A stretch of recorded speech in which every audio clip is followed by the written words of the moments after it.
Assalamualaikum warahmatullahi wabarakatuh.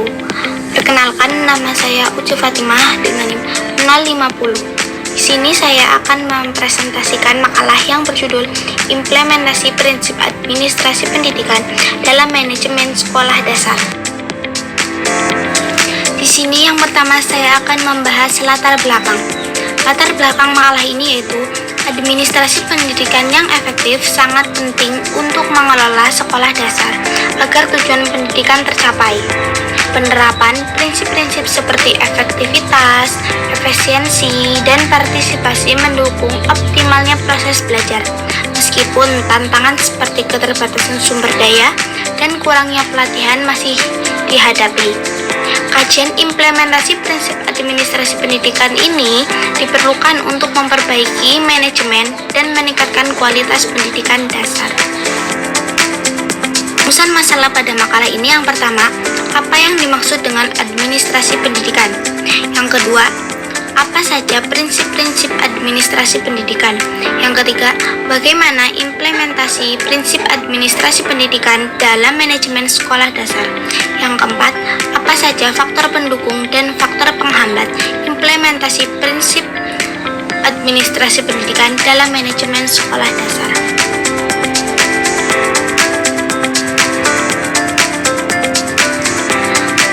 Pengertian administrasi pendidikan secara umum.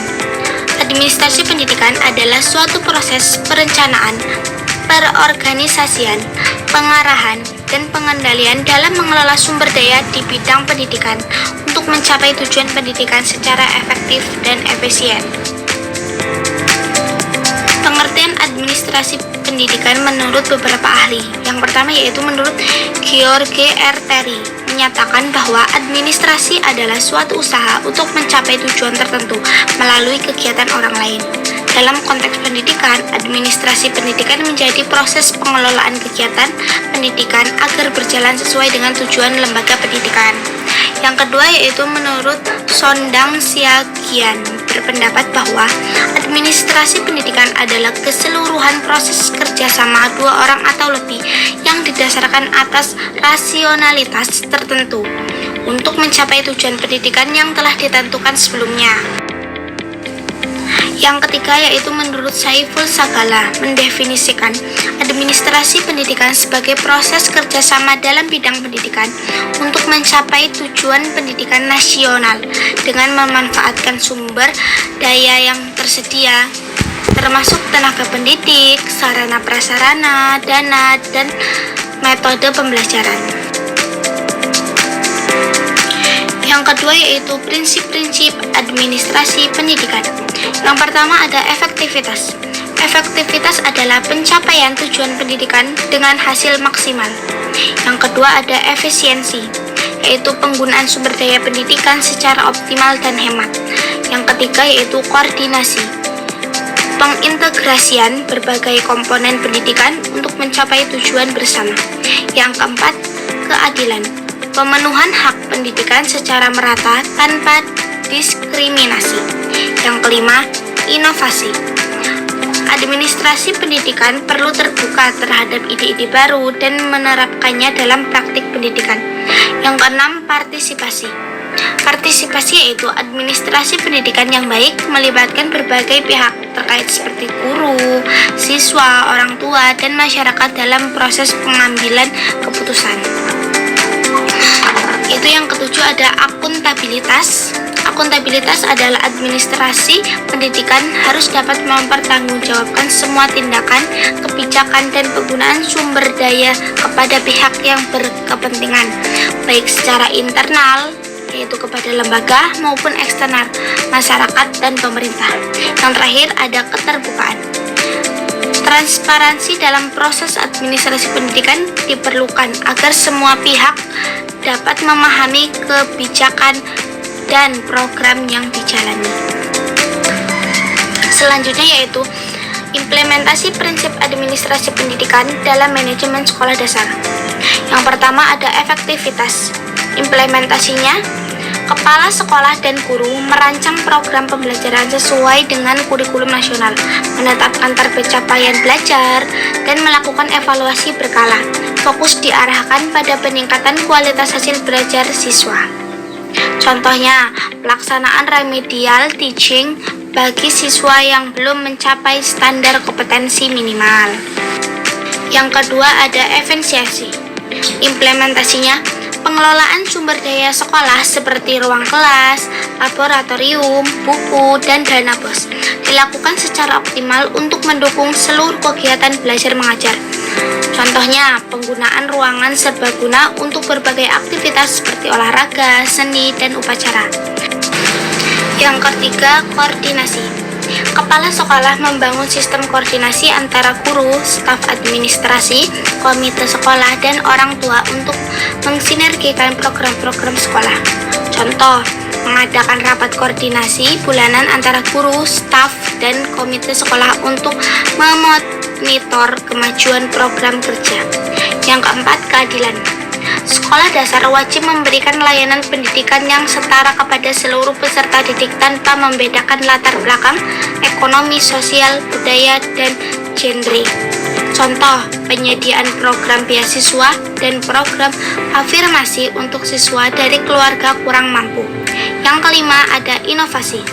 Sekolah mendorong penerapan metode pembelajaran kreatif dan teknologi pendidikan untuk meningkatkan kualitas pembelajaran.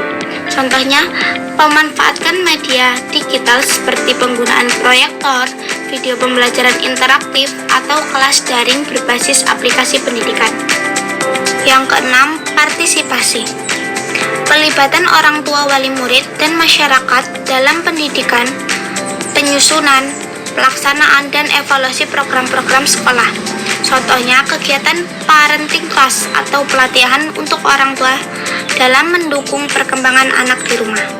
Yang ketujuh, akuntabilitas. Sekolah bertanggung jawab atas seluruh kegiatan dan penggunaan sumber daya yang dilaporkan secara terbuka kepada masyarakat. Contohnya, pelaporan dana BOS dan program penggunaan anggaran kepada seluruh wali murid melalui forum rapat tahunan. Yang delapan, keterbukaan. Menyediakan akses informasi terbuka tentang kebijakan, program, dan hasil evaluasi sekolah. Contoh, pengumuman terbuka mengenai hasil seleksi siswa baru, program tahunan sekolah, dan laporan akademik siswa. Faktor pendukung implementasi prinsip administrasi pendidikan dalam manajemen sekolah dasar, yaitu 1. Kepemimpinan kepala sekolah yang profesional. Yang kedua, kompetensi guru dan tenaga kependidikan. Yang ketiga, ketersediaan sarana dan prasarana. Yang keempat, partisipasi aktif orang tua dan masyarakat. Yang kelima, dukungan kebijakan pemerintah. Yang keenam, pemanfaatan teknologi informasi. Selanjutnya yaitu faktor penghambat implementasi prinsip administrasi pendidikan dalam manajemen sekolah dasar. Yang pertama, kepemimpinan yang lemah. Yang kedua, kurangnya profesionalisme guru dan staf. Yang ketiga, keterbatasan sarana dan prasarana. Yang keempat, minimnya dukungan orang tua dan lingkungan. Yang kelima, beban administratif yang tinggi. Yang keenam, kurangnya pelatihan dan pengembangan kompetensi. Kesimpulannya, administrasi pendidikan di sekolah dasar berperan penting dalam mengelola sumber daya untuk mencapai tujuan pendidikan secara efektif dan efisien, berlandasan prinsip seperti efektivitas, efisiensi, koordinasi, keadilan, inovasi, partisipasi, akuntabilitas, dan keterbukaan. Keberhasilan implementasinya ditentukan oleh kepemimpinan profesional, kompetensi guru, sarana dan prasarana yang memadai, serta dukungan masyarakat dan pemerintah. Sementara hambatan seperti kepemimpinan lemah dan keterbatasan fasilitas harus diatasi. Sinergi semua pihak diperlukan untuk membangun administrasi pendidikan yang adaptif, sehingga mutu pendidikan dasar terus meningkat dan menghasilkan generasi yang kompeten dan berkarakter. Sekian presentasi dari saya, kurang lebihnya saya mohon maaf. Wassalamualaikum warahmatullahi wabarakatuh.